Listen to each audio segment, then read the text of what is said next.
ভগবান বুদ্ধের অমৃত বাণী।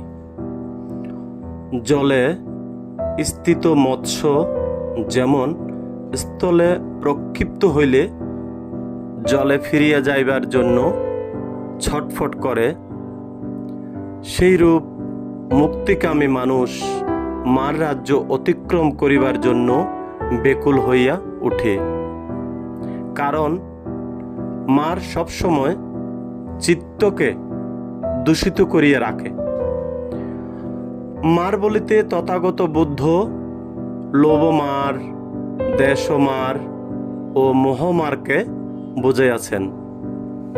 সুতরাং লোভ, দেশ ও মোহ হইতে মুক্ত হইতে হইলে দান, শীল ও ভাবনাকর্ম সম্পাদনের মাধ্যমে দুঃখ মুক্তির উপায় অন্বেষণ করিয়া থাকেন।